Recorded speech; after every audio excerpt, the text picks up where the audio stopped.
Well, good afternoon, everyone. We are about to get started for our Learn from Home work while you work from home Excel tips and tricks.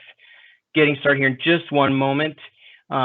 Thank you for joining us. I want to make sure that folks have just a moment to grab their seat. Pajamas are welcome, but that's okay. Don't text me photos. I see enough of that on Facebook. We're going to go ahead and get started. So thanks so much. Good afternoon, good morning, depending on where you are around the globe. We've had so much incredibly positive feedback from our offering here, and I wanted to just thank you all for chiseling out some time in your day. You probably got an email from my colleague and good friend David Gersten. So he's on the call with me here today. He's going to be helping manage that Q&A and being sure to keep me in the loop if there's any audio issues or if there are any technical issues. He's there to save me as always.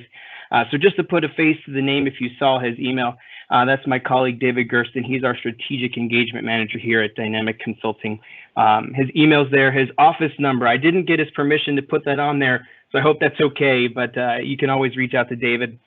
And David is a member of the International Association of Microsoft Channel Partners, the IMCP, very active there. He's also, much like most folks in our organization, extremely active in the user group communities. If you're not familiar with any of these, please feel free to reach out to us. We'd be happy to get you information about all of the great offerings that the user groups offer to the community, and we are extremely active in those areas.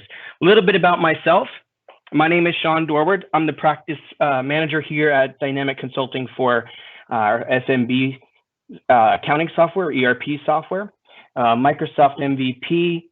You may have come across some of my personal blogs on the web, Lifehacks 365. Feel free to check that out for all kinds of tips, some of it relating to what we're talking about today. My podcast, MBS Podcast, feel free to check that out, where some great friends of mine, Mark Polino and Belinda Allen, and I talk about stuff, Microsoft business and stuff. If you're listening to podcasts and you just like to hear folks ramble on, that's pretty much what we do, but we talk a lot of geek. So also, I know some of you on the call today, on the webinar today, have been following my son's journey. So I put a link to that as well. Thank you for everything you have done in the past to help him in his miraculous journey. A little bit about Dynamic Consulting, if I can. So we are a software solutions provider for everything in the Microsoft Dynamics 365 ecosystem. So you probably heard of some of these: Dynamics GP, Microsoft Dynamics 365 Business Central, Finance and Ops, or what used to be formerly known as AX, Sales, Dynamics 365 for Sales, formerly known as CRM, and of course all those new cool Power things, Power Apps, Power Automates, formerly known as Flow, and Power BI. In addition to that, the offerings that we have here at Dynamic Consulting, things like consulting services. We've got a large team of experts to help get you over the hump, whether it's just an in-the-house business process that needs tweaking, or you need to get more out of your system, implementations, training, best practices, et cetera, et cetera. But we also are a Microsoft Office provider, and that's all those cool things that we're going to talk about over this webinar series. Things like Excel and Outlook and so on. So that's just a little bit about us. So thank you for your attention there. The Learn from Home While You Work from Home series is something that we talked about internally as a result of COVID-19. Quite honestly, we are a learning and a teaching practice, so we really make sure that we give as much as we can to our customers and folks in the community. But this time is very different. So we put our heads together and we thought a lot of folks are working from home now that aren't accustomed to it during this difficult time. So what can we do to give back and help somehow? We're not doctors or nurses. That's not what we do, but this is what we do. And we're happy to share this, and hopefully you find some value and help keep each other motivated. So remember, I'm talking to you all. I don't hear you. Yell and clap loudly when it's something that you like. I don't think I'll hear it, but I'll pretend that I do. At least when I make my dry jokes, I'll pretend you're laughing hysterically. So you're here. On this webinar, you probably already are aware of the upcoming webinars for Power BI next week, and then Office Tips and Tricks. That's going to be an awesome session if you're not signed up for it. Things like PowerPoint tips, Outlook tips, Word, you name it. I got tons of cool stuff. Tons of cool stuff there. And we have more to come. So because of the tremendous success this has, these webinar offerings have had, and the great feedback that we've gotten so far, we definitely are going to have more to come. So a little bit about what we're going to do today. We've already gone through a little bit of an introduction.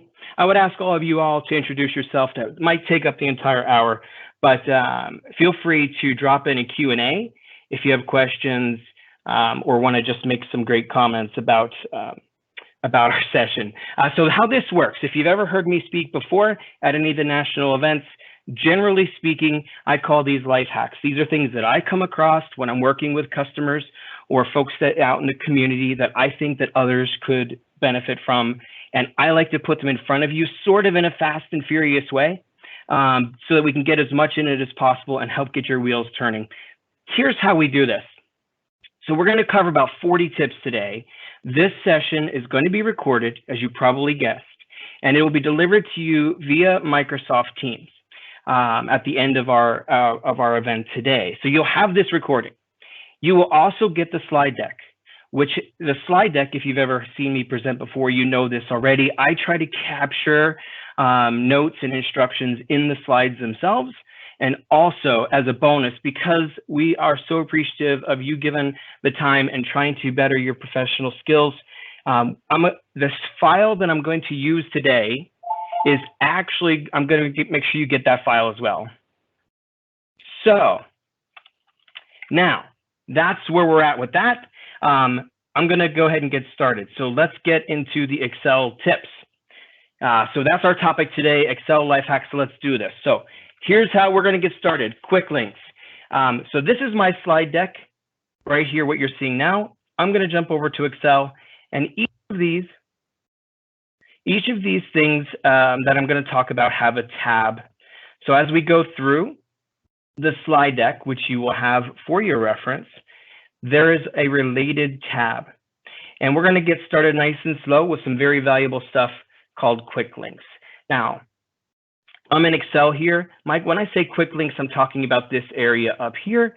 It's real easy to add some out-of-the-box items to it. So quick print, undo, redo, save, new, those are all common ones, but you can add any of the items that you commonly use. And all I did there was I clicked the drop down and went to more commands. When I'm in more commands, I usually just go to all commands. And I can find any of the items in here. I'm just going to pick something. So if I want to get to, I don't know, pivot table, whatever, add it in there. And now that becomes part of my quick link at the top. So there it is. I don't have to go bumbling through the ribbon trying to find those things. It's pretty cool. If you don't want it there anymore, you just click on it and remove it. That's quick links. Take some time, invest in that. It'll help save you time in the long run. Speaking of that, customize the ribbon. Quick links are for those things that you don't really touch often, but you need at a finger click of the mouse. Ribbons, customizing the ribbon. If you do a lot of things commonly and you're constantly going, I know it's in here somewhere, and believe me, I do this all the time. And if you're on Office 365, when the rollouts come out, some things get moved or, so it's sometimes hard to find. So if you right click on the ribbon and you go to customize ribbon, what you can do is create your own group or your own tab, I should say. So I created a new tab called Sean Stuff. And in that tab, I created a group called Used a Lot. And in that group, I just grabbed some things and added them in there. So when I go ahead and click on Sean Stuff, it's my own custom ribbon, which I can, if I spend just a little bit of time, it's going to be here for every file. And it's going to be the same no matter what Microsoft does when they move things around. So, and be creative with your name. Take a little bit of time, invest in that. If you want this to be your default, meaning when you come into Excel, home is your default, all you have to do is move it up. And then when you come into Excel, your custom ribbon, if it's at the very top, will be the first one on the ribbon bar. So that's customize ribbon. I'm going to breeze through these. These are there for reminders. If you're like me, and sometimes I regret this decision, but the autosave, I just don't like it on, especially in Excel. I sort of like it on in other applications, but not in Excel. Sometimes I do things in Excel where I'm just a little, maybe doing a little what ifs, you know, or I hit the delete button inadvertently and didn't realize it for 15 minutes. So to turn the autosave off, it's real easy. You come into your options, go to save, and uncheck the autosave. So I'm going to go to File, Options, Save, and mine is unchecked. If yours is on and you want it off, that's how you do it. Now remember, that's for every Excel spreadsheet you use, not just the one that you're currently in. So today, for all these tips and tricks, we're going to be going through and talking about, we're going to use a constant data set, I should say. And so what first thing I thought of was, well, let me just talk about a table in Excel. So a table, if I have data, I can operate and use this data in different ways, but really a lot of this new functionality is driven based on the fact that we're using tables. So if your data is not in a table, all you have to do is highlight it and go to Insert and hit Table. There we go. And now my data is a table, which is really easy to do. Another thing you could do is just Control-T, which is the keyboard shortcut for table. So I wanted to just show that. That's how you turn a data set into a table. Now, we're going to this next one here. I don't think you're going to hear it. I could do like my fake robotic voice, but I love this. My dear friend Belinda showed me this. It's called Speak Cells. So Speak Cells, I have added to my quick links, as I showed you earlier. And if I imagine this scenario, I've got a stack of invoices that I'm running. Maybe I have to run a tape on the adding machine or something like that, and I want to check it. So I put those numbers into Excel, and all I have to do is highlight them and hit Speak Cells, and Excel will talk out loud. It will tell me the values that I have highlighted. So as this is reading through it, saying it out loud, I could be looking through my stack of invoices to make sure that I keyed it in correctly, which is really, really helpful. That's just one example of how you might use text to speech, or as the function is called Speak Cells. I added it to my quick links ribbon. It is called Speak Cells when you search through those commands. Pretty cool. Alt-Enter in a cell. So what am I talking about with this? If I look here, I've got 4 rows. Life hacks here, Outlook, Business Central, Dynamics GP. They're all in 4 different rows, A1 through 4. But if I want them all in the same cell, I know sometimes I'll take this and I'll slide this down and I'll try to figure out how do I keep hitting enter here, but how do I get down to the next row? Well, the answer is Alt-Enter. So if I hit Alt-Enter, it's going to take me and create a new row. So I hit Alt-Enter again, and I can type more stuff, hit Alt-Enter again, and I get a new row within the cell. That's how you get that Alt-Enter. Pretty cool. Absolutely love that. Now, let me get this back a little cleaner for you. So if you ever want to use formulas, the formula for combining things into a single cell rather than multiples is &10. So if we use that here, you see I'm combining A1, &10, A2, et cetera, and it puts them into one cell. That's how you do that with a formula. Let's go one step further. How do you find these? Well, if I have my data here. If I do Control F to go to my find, let me cheat and go to my look here. Control. I don't have it in my slide. I'll make sure I get it. Control Enter, I think. Yeah, Control Enter in that find. And what you may not be able to see here, but it is happening in that find what, there's a dot, a blinking dot. So when I put that in there and I do find next, it's going to look at my entire spreadsheet and find data that is in multiple rows within a cell. Pretty cool. That's Control Enter in the find. I'll make sure that's on the slide. And maybe it is and I'm just overlooking it. Righty, Control J, Control J. There it is, Control J. All right, let's move on to our next one here. So we're going to talk about camera. Now, I'm going to jump over here. This data here is what I'm going to be using for this. So here's my data. If I copy this and I come over into this tab and I paste it, you see it pastes in the format of each cell, and that's not really what I want. I want to be able to see that data as it changes.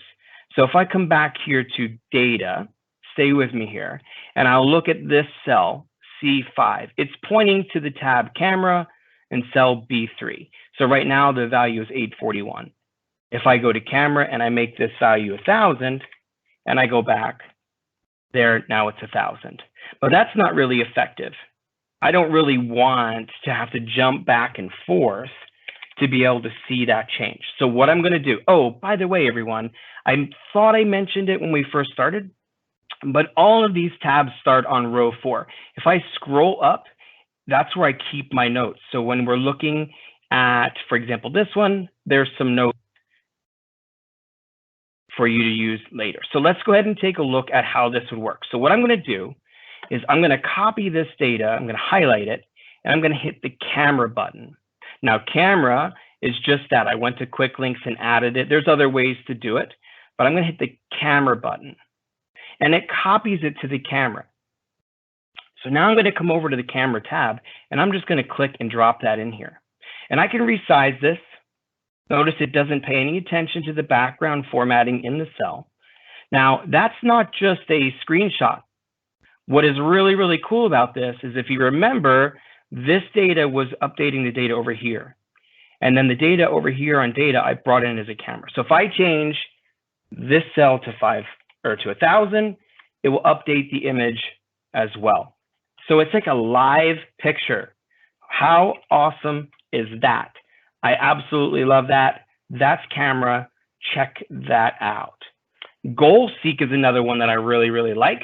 We're going to jump over to Goal Seek, and in this same data set, I've got some information here. I've got my total profit is $19.95 for quantity sold 19. And what I really want to know is how many do I have to sell in order for my total profit to be $5,000. Now that's an algebra formula. You could do that, but you could also use Goal Seek. So I'm just going to go to Data, What If Analysis, and Goal Seek. So now here's my pop-up. It's real easy. Set cell. What cell do I want a new value of? G5. Remember, that's the one I want to say, how many do I have to sell for my profit to be 5,000? So what value? G5, get it to 5,000 by changing what cell? That's correct. D5. So when I hit that, boom, just like that, it sets my total profit to 5,000 and I have to sell 47.62. If I hit OK, it will accept those values and put it in, or I can hit cancel and it goes right back. That's Goal Seek. Use it for tons of other things. Hopefully that's a good example to get your wheels turning. If you use pivot tables, and I know you do, I hope you do. If you use pivot tables, you probably come into pivot tables and go to design and you make your own flavor of this. You get your own totals, you want your blank lines, you turn the totals on or off, and you do that every time for your pivot tables because again, that's how you like it. So what's new in Excel, I think about maybe a year or so ago, is in the options under data, you can edit the default layout and make the changes to your pivot table so that every time you create a pivot table, it remembers, do you want totals? Do you want grand totals? What kind of layout do you want? And it remembers that for you. So you don't have to keep going through those steps in order to have your pivot table look the way you want it to look. Pretty cool. You may know this, but I like to throw this in here. Moving a pivot table, as you probably know, it defaults it. But if you click on your pivot table and you go to pivot table analyze, there's move pivot table. So you can move the pivot table and put it wherever you want rather than accepting the default. Most folks know that, but if you don't, that might be a life changer. So we did move, let's do conditional formatting. I love conditional formatting for many reasons. I'm a BI person. I like data a lot, and I like to analyze data, but it is increasingly difficult to know the difference between 500 and 545 when you're surrounded by all these other numbers. So using conditional formatting is a great way to help visually identify trends or outliers or variance in your data. So here I've got mine set, and I don't remember what I set it as, but I've got a couple cells that are green. So we're going to go to conditional formatting and look at my rules. And my rule is, okay, if the cell value is over $10,000, make it green. So we did that. So what you're saying then is if I change this to 100, and you see now dynamically that turns green. But there's more that you can do. So I'll highlight these and go to conditional formatting. And I'm just going to use the data bars. I really like this. And I'm going to make my data bar visual just show me, based on the dollar amount in there, how it relates to the other cells. That's a great, easy way to get some top line outliers or bottom line outliers. There are plenty other options for conditional formatting. Make it this color if it's this, or show me some hot and cool trends, or maybe even icons. So if I want to see if it's trending up or if it's trending down. Really, really cool. But like I showed you when we first started, you can customize your own. You can customize your own rules based on whatever you'd like it to be. So conditional formatting isn't just to highlight things yellow. It's to give you a shortcut to all the cool things that you need to know. Now, we'll talk about filter tips here. I'm going to come over into filtering because we just talked about conditional formatting, and we're going to talk about some other cool filtering later on. But because I have applied some conditional formatting here, I can actually use that in my filter. So even though that icon, I hope you see that, is an empty star or a full star or half star based on how it relates to the other cells, I can filter based on that. So even though it's an icon, I still say filter by color, and I could say, give me all the full stars. That's pretty cool. The same is true for colors, though, not just those icons. So if you've formatted and you just come up and make that yellow manually, you don't have to use conditional formatting, but if you've formatted it, then you'll see those colors in the cell, and we'll just say, show me all the yellow. That's a little bit of filtering with some of the conditional formatting or the formatting in general, which is pretty cool. I want to talk about slicers. These are like you're going to hear this a lot from me. I get pretty excited about these things. This is one of my favorite things, those slicers. If you like dashboards, if you talk Power BI, or you have some sort of big spreadsheet that you want to quickly filter and jam the data into the parameters you're looking for, slicers are a great way to do that. So I'm just going to put my cursor somewhere in my table, go to Insert Slicer. Now, Insert Slicer, and it looks at this table and says, these are your fields, these are your columns, what one or multiple do you want to have here? So I'm going to say, give me a list of my sales folks and product. We'll do those two.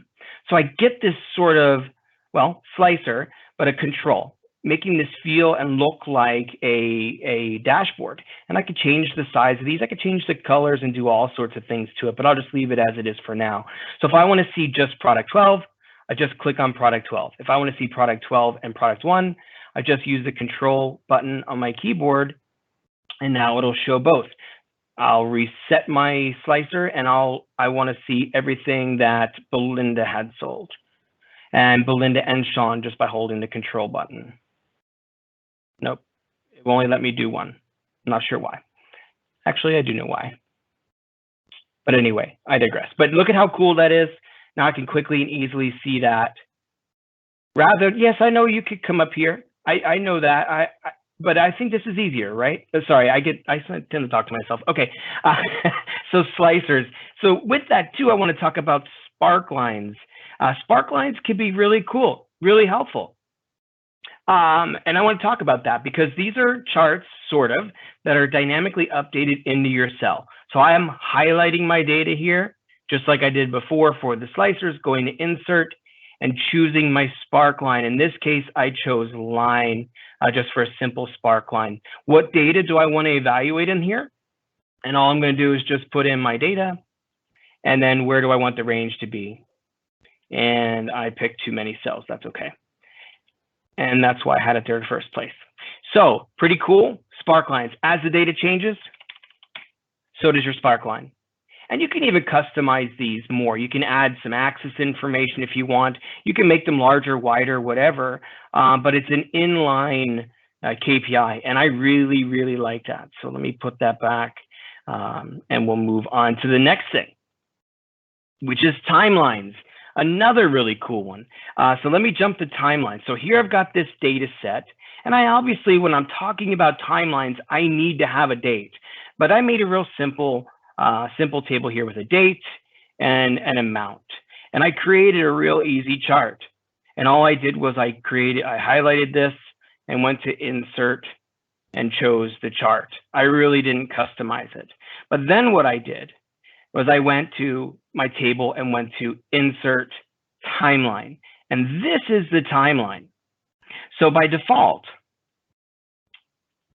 I think it was by years. Actually, I don't remember what it was. It might have been by month, the default. There we go, showing everything. But my chart is showing everything as well. So if I just click on July for 2019,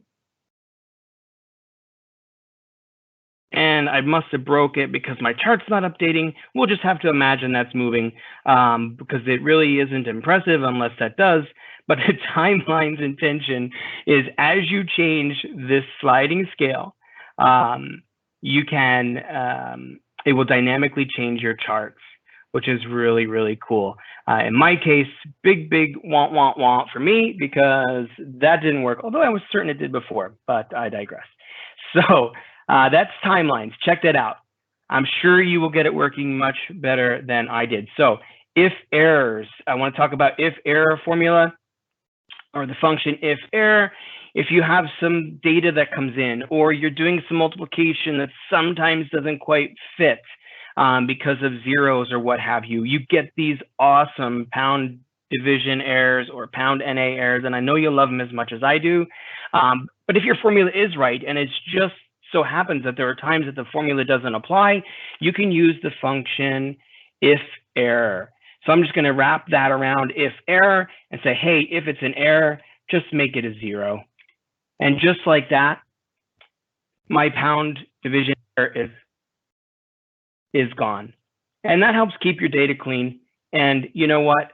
That's fantastic, because if it does change, let's see if this changes and there's a value, if I can type, we'll put the proper value in there. Because in the other way, what I see folks do is they just get rid of the formula in that cell, but then when the data does apply, you have to put the formula in. So this way, you're not having to do that. So that's if error. Talk about count if. I don't know why, but count if, every time I say it, I think of Count Chocula. But anyway, maybe because I skipped lunch today.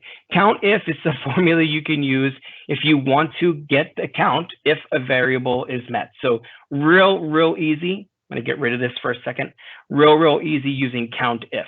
So I'm saying count if this column is greater than 20. Notice that I had to put that in quotes. That's just the way that the data validates through the Excel function.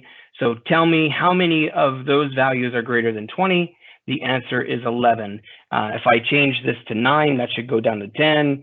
And naturally, if I change this to 30, this should go back up to 11. And that can be used for text. Count how many times the name Sean shows up. Count how many times whatever it is. That's count if.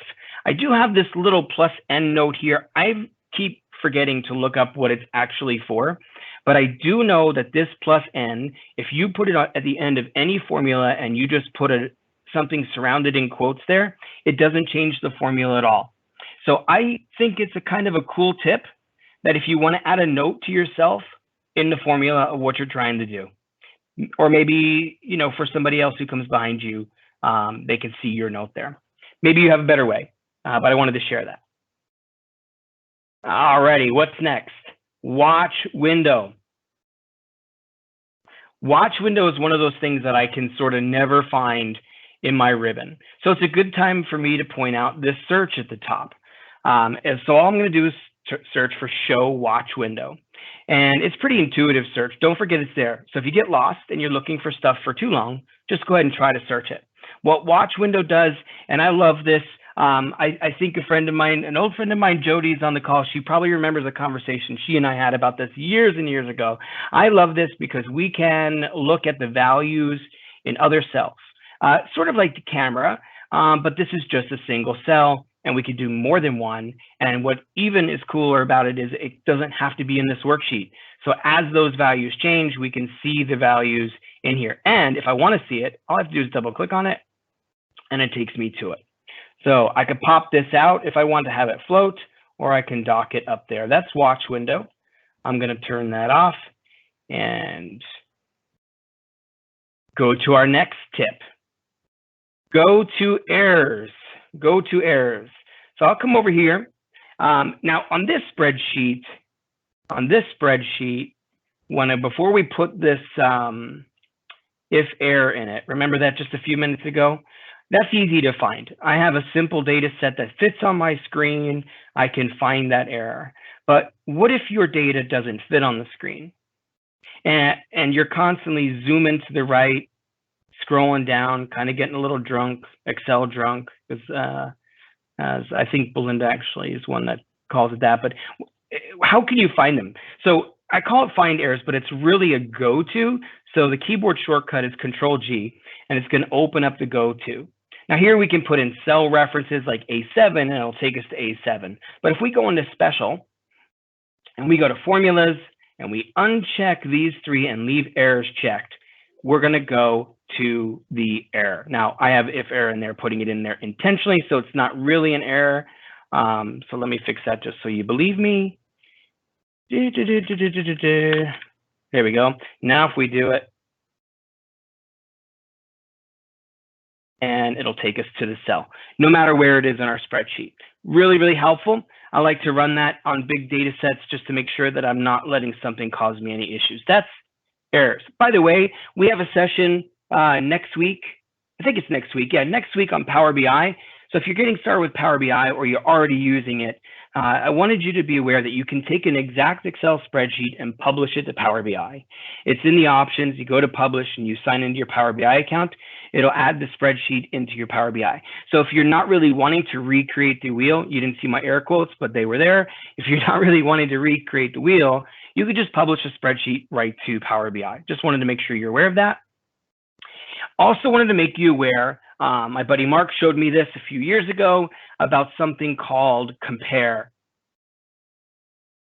Compare Spreadsheets is an add-in, a free add-in for Excel. You may not have it installed. I put a link there. You'll get the slide deck, a link to give for instructions on how to install it. It's from Microsoft. It's free. But what it does is really cool things for folks like me and maybe like you who copies a file every month, maybe uses it for a journal entry or some sort of analysis, but you keep a cached copy of it every month. But then somebody breaks something. I know you're probably thinking it was me that broke it, and you're probably right, but you need to figure out what the difference is between these two files. And that's exactly what the intention of this tool is. You tell it which two files you're going to look at, and it does so much. It tells you where the differences are for formulas or for names or formatting or values. It even can tell you, that is a really granulated screenshot, I apologize. It can even tell you if this spreadsheet is linked to other spreadsheets, and it shows that map of dependencies via spreadsheet. In addition to that, you can get an analysis report so you can see the data and how it's built behind it, and even if there's relationships from one cell to another, so you get to see those visuals. This is a really, really powerful tool, completely free. You may not know it exists because it's not normally part of the immediate deployment of Excel, but it is a free add-on provided by Microsoft. Very, very cool stuff. Color coding tabs. I like to talk about this one kind of in a joking way because as a consultant for years and years, I've seen so many colors that people have used to customize, and the most common is hot pink. So I made this Sum Ifs tab hot pink. It's real easy to change the color. You just right click, go to tab color, and then make the tab the color that you like. This is helpful if you have a lot of tabs and you're frequently looking for just one. Now, I would probably recommend you kind of move that one all the way to the left or something like that, or put shortcuts in, but the color does help it stand out. So I wanted to make sure that you are aware of that. Now, all right, now we're at the bottom of the hour. We're going to get into some really cool stuff, and we're going to talk about Sum If and Sum If with an S at the end, Sum Ifs. So I'm going to assume that you know Sum. which is just generally equals sum. But in this data set, remember, if I peek up a couple rows, there's my cheat, and you'll get this as well. In this data set, I've got a log of individuals, the date of the transaction, the type, and the amount. And I want to break that down. Now, you probably are immediately thinking pivot table, and I would agree, but it's hard to show the value of some ifs with using a pivot table, so I want to show it this way and do it manually. So I'm going to start by using sum if, which is equals sum, but I'm going to do sum if. So what I'm going to do is I'm going to say, okay, the range is my first argument. My range is the first argument, so I'm going to say sum the amount, and then my next is the criteria.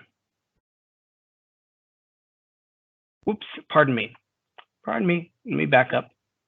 My first range is I'm evaluating the individual, and the criteria then is Sean, and then based on that, the last argument is the sum range. I want to add up the range there. So there's my sum if. And now if I were to do this manually, I'd go to Sean. Here I have them all grouped together, and I can look at them and see that it's $147.49. If I change Belinda's to 20, it doesn't change that total, but if I change this one to 40, it does. Why? Because the criteria met Sean, and it totaled up the amount. So I can then bring that down, and I'm all set to go for the amount. But that's sum if. What if I wanted a little bit more? And that's what sum if with an S at the end, sum ifs. So sum ifs gives me the ability to have multiple criteria and range. So my sum range, and that's why when I did this sum if, I got a little backwards, and they are backwards in the order the argument goes in. So here, sum range is the first thing I'm going to tell it. So I'm going to tell it the sum range. Then I'm going to say my criteria range, and I want to make my criteria range, the first thing I need to say is I need to match Sean. So I'm going to match that. And then my second criteria range is the type, and I want it to match food. And I'm going to close that up. And there's $40.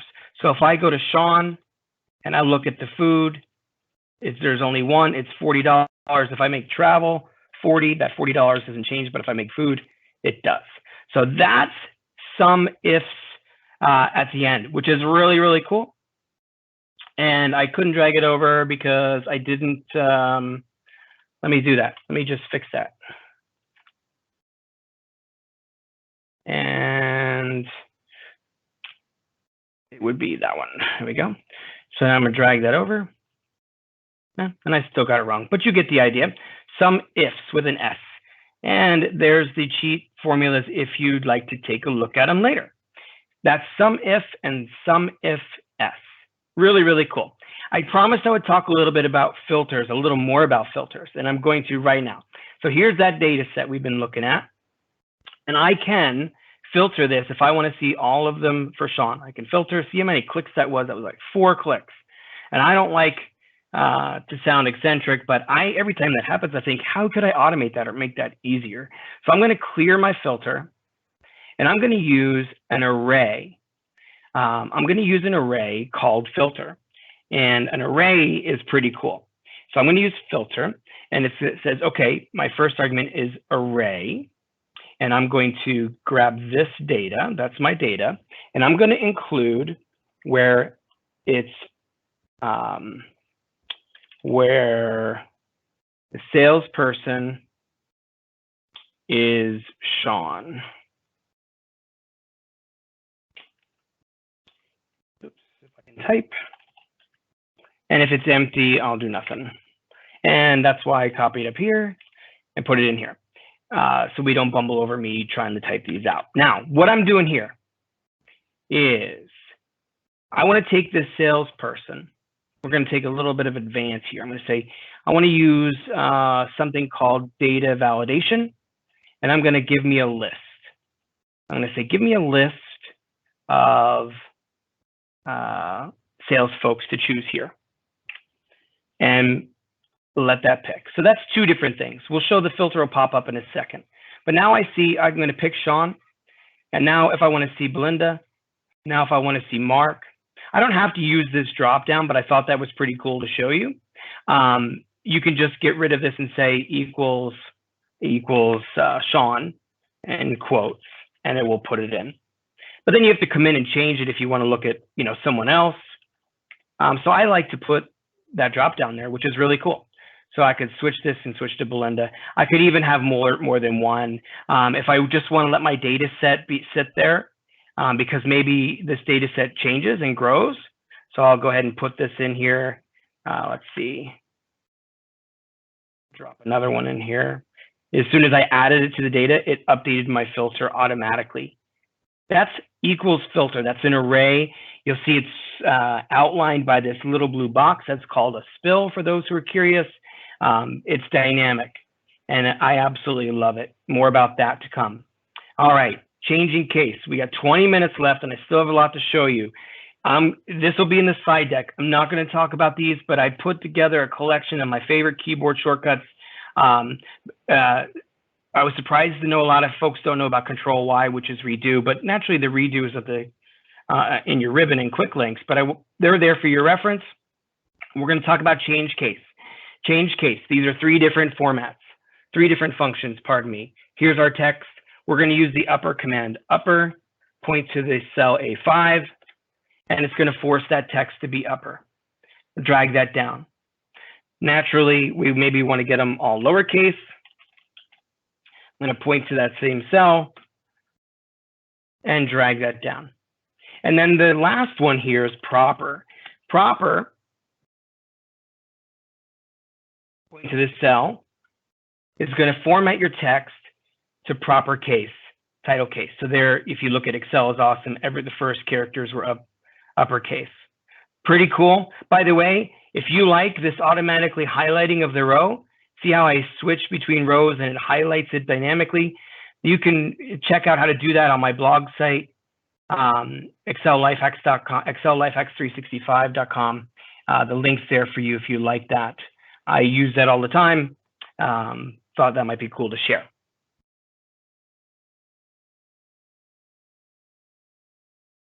Sorry about that. Had to get some water. All right. So next, sorting of data.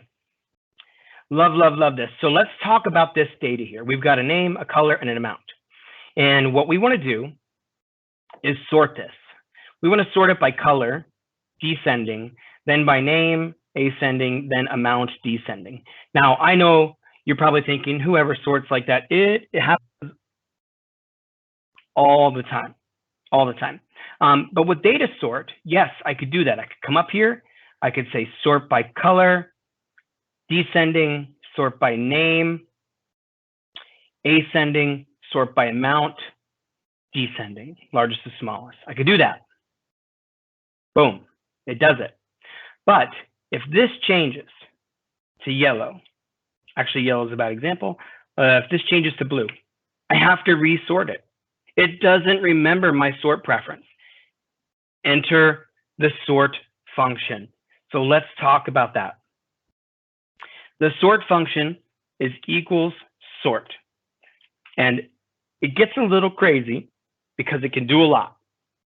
But we're going to sort this data set, the array right here, comma that out. Move to our next argument, sort index. I'm going to pop open our function explorer, make it a little easier here. Our sort index is how do we want these to sort? So I want to sort column 2, then column 1, then column 3.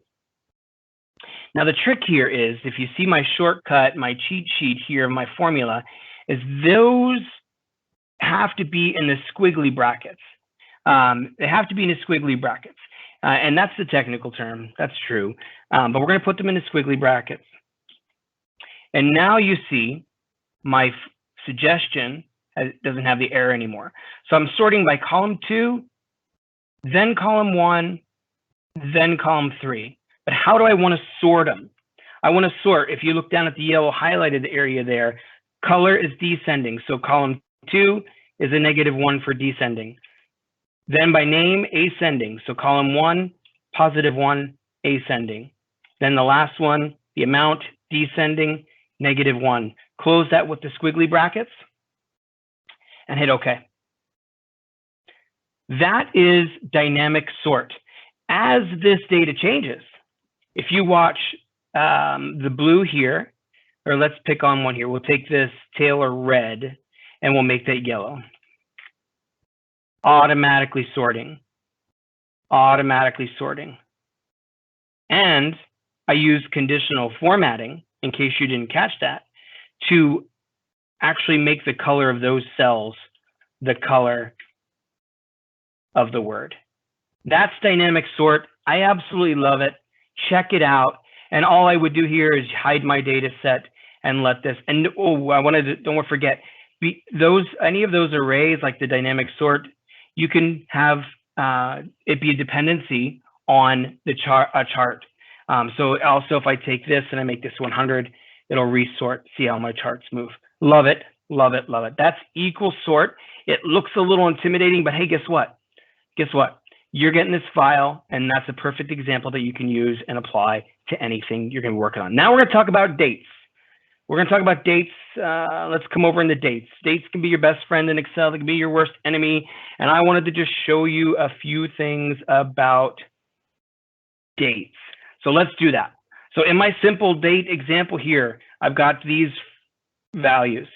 If we use the formula equals day, and I point to that date, I get the day of the month. Drag that down and drag that down. If I use the function month and point to that, you're right, you get the month, and drag that down. Then naturally year, not super complicated, but we're getting somewhere, and we get the year. Next, we're going to talk about eDate, and that eDate, I don't mean like swipe left, swipe right kind of eDate. I mean eDate, the function eDate.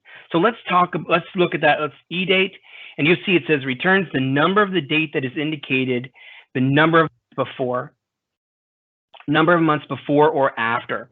So eDate, I'm going to point to this, and I'm going to say then comma 1. So because it's a positive number, it's going to take that date and move it forward 1 month and drag that down. Now, if I look at December 31st, I move to January 31st. But if I make this a 2 and move it 2 months ahead, naturally Excel's smart enough to know that there's no 31st of February, despite my argument in middle school. This is awesome. And you could do the same thing in reverse.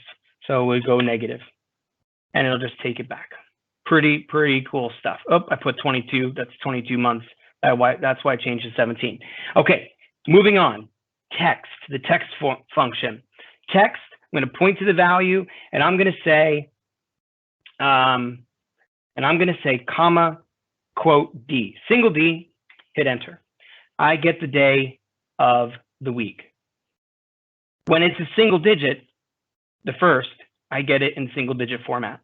If I want it consistent, I can use 2 Ds, no change on the double digits, but when I get to the singles, it forces them out with a leading 0. The OCD in me loves that. Absolutely love it. Now, this is cool. I'm going to put a third D in there. Now it switches it to the 3-digit text version of the day. Very, very cool. And fourth, gives me the full name. Pretty cool. And fifth, no change, but 6, no change, stop. Now, let's switch it to an M. Let's do the same thing, but for an M. We get the month. You know where I'm going with this. I'm just going to burn through them to show you. 2-digit month, 3-digit, gets us the 3-text, 3-character, full qualified name. And for some reason, and maybe you would find this helpful, and I'd love it if you could send me a message if you find this helpful. When you switch it to 5 M's, it puts the first digit, oh, that comment's going to drive me crazy, the first digit of the month. I don't know why. Maybe you have an example how that could be useful. I'd love to hear it. but that's what the 6th or the 5th M would do. And the same is true for year. I'm not going to go through each one, but you get the idea. Now, days. We'll talk about days. So we'll type it out, equals days, and we'll pause there, and it says returns the number of days between 2 dates. How cool is that? If you've ever struggled with, do I add a day when I'm doing date math, you know, this minus this? Well, all we're going to do is we have an end date, and we're going to point to end date, and then we're going to say our start date, and just like that, it's going to tell me how many days are in between those two. That's the days function. Now, network days, if we use network days, what this does, using American Standard or whatever your computer is set up on, using the calendar in your country, it's going to return the count of work days. In our case, in the US, that's Monday through Friday. So if you have a long date range and you want to know the number of work days, Monday through Friday, there's a function for that called network days. So you simply just say what your start date is, and then your end date, and close that up. And there we go. There's 11 work days in this date range. Now, you may have saw that optional argument at the end, which is because it's in brackets, it means it's optional. And this is saying holidays. So I have a column here of my list of holidays, and I can include those. So it's going to exclude those now from my network days. And now my number is 8, because the 24th, even though it was a Monday, if I don't identify it as a holiday, it'll count it. So I can identify it as a holiday, and it doesn't count weekends or holidays that you identify. Pretty cool. All right, this one, the accountant's in the room, EOM. If you don't know this one, I'm about to blow your mind. So you want the last day of the month, you just point to a cell using EO month, and if we do 0, it'll say last day of that month. If I want the last day of next month, I just put a 1. If I want the last day of that same month next year, just put 12. That's EO month. You can go backwards as well. This takes you right on. Pretty cool. Pretty cool. Weekday, we'll use weekday here. There's another one. This returns the day of the week. So we'll point to this one here. And that is, I forget what day that was. We could probably look up on days, no text. What was that? Thursday. Yep. 5, starting on Sunday. What day of the week? Sunday 1, Saturday 7. And then lastly here, week num. So what week number in the calendar year is a date, does a date fall in? And in this case, 2/20/2017 was week 8. Hopefully that helps. That's a little bit about dates. Then I have a little bit of these here left for you to handle on your own. We're nearing the top of the hour. Hopefully you're still with me. Let's take a look at this. So if you're sliding around from tabs, I want you to come over here to these 2 arrows in the bottom left, way bottom left, and right click. That'll give you a little menu of all of your tabs in your spreadsheet, and you could just quickly jump to the next one, to the one you want. Pretty cool. All right, we'll talk about pivot to tab. So here in this particular pivot table, I've got a filter that said same Belinda, Mark, and Sean.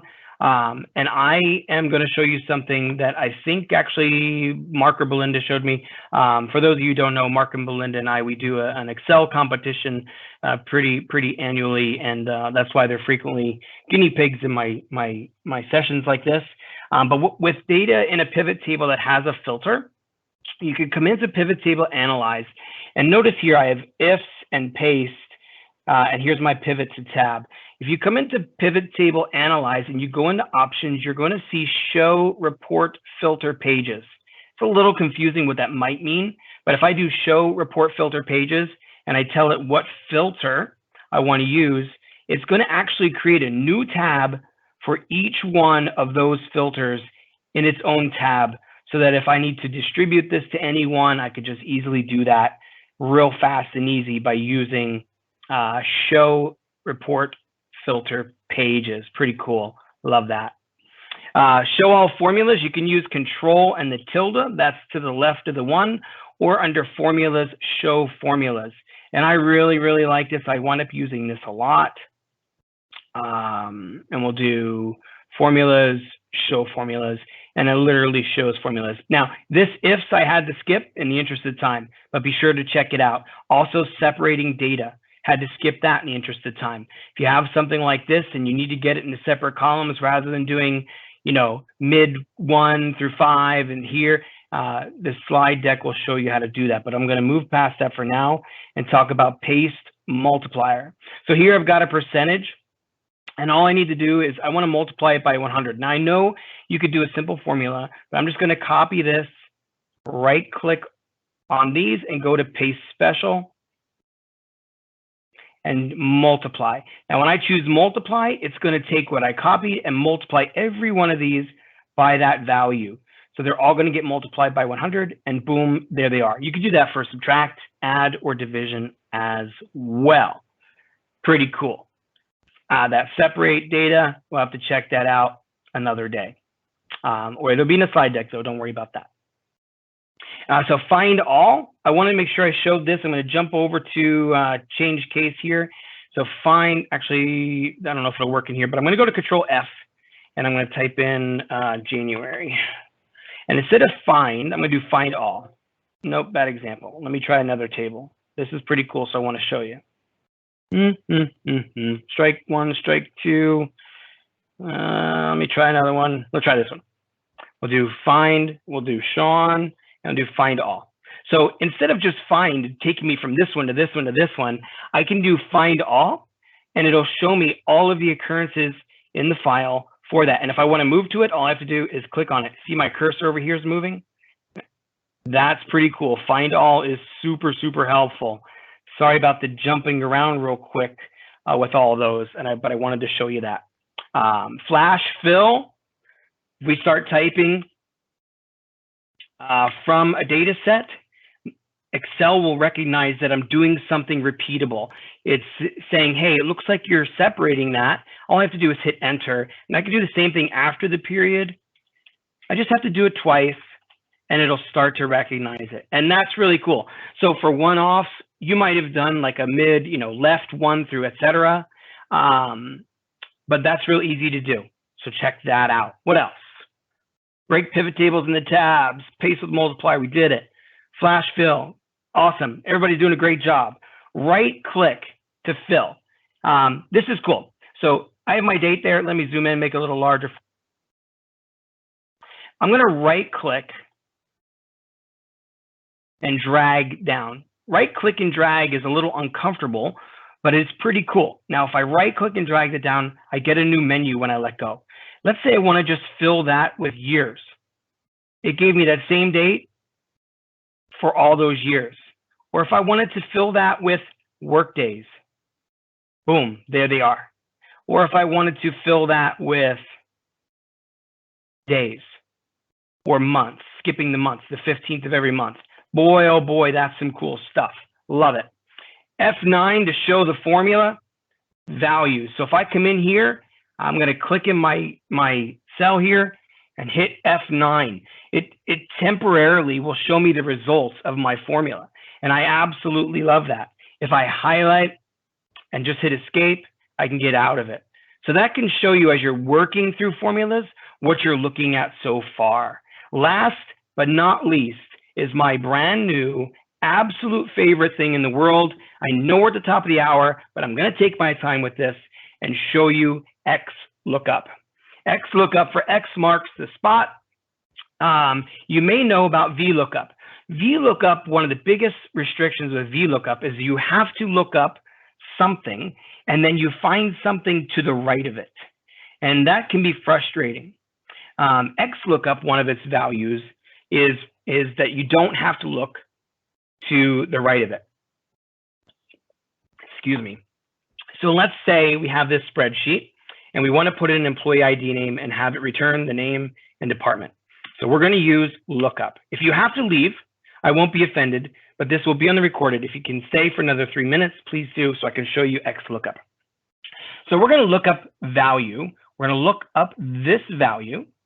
And where we're going to look it up, which is the next item, lookup array, we're going to look it up here. And then the next is what we're going to return. We're going to comment that out, and the return array is we want to get the name. We're doing this to the left instead of to the right. So now as I change this to 7643, I get the appropriate name.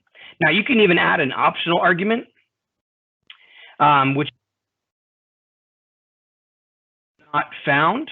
So I'll just say unknown. So if I type in something wrong, it tells me it's unknown. That's XLOOKUP. We could do the same thing here. XLOOKUP, we're going to look up this employee. Whoops, pardon me, slow down, Sean. Look up that number. We're going to look it up here, and then we're going to look up and return the value here. And if there's no match, we'll say unknown. So just like that, I get marketing. So if I change it to 7126, boom, there's the information. That's pretty cool. You will look like a genius when you use that at your office. Now, one more thing. I asked for 3 minutes. We're halfway there. The nested XLOOKUP. So what I want to do is I want to say something like item 1 and Q2 and have this look here and find the matrix, find the crosshairs and put 75 there. So I'm going to do a couple things. I'm going to get a list. I'm going to go to data, data validation, and I'm going to get a list. And I want the list for right here to be my list of products. Boom. So now I have my products. Then for this cell, I'm going to do the same thing, except I want a list of quarters. Boom. Okay, so I've got item 2, quarter 3. Makes sense so far, but I need something here. I want it to return this to me. So I'm going to say XLOOKUP, and I want it to look up my item, and I want it to look here. Then what I want it to do is this is where it gets all fancy. I'm going to nest that, which means I'm going to create another XLOOKUP. And I'm going to look up the value here, and I'm going to look that up here. And then lastly, what I'm going to do, I'm cheating, is I'm going to look and return the value, oops. My return array is here through here. Wherever I is, there we go. So now that I've nested that, we'll close that out. It's looking at both values. So item 2, Q3, 150. If I change this to 151, it changes as well. If I change this to Q4, it says 187.5. If I change this to item 1, you get the idea. That's XLOOKUP. Everyone, thank you so much for joining us for our first installment of our Work from Home and Learn from Home series. David and I thank you so very much for your time. You will be getting the recording from today's session, a reminder for other sessions as well. You'll get the PowerPoint and also the Excel file. Thank you all so very much. I hope you have a wonderful day and stay safe and be well.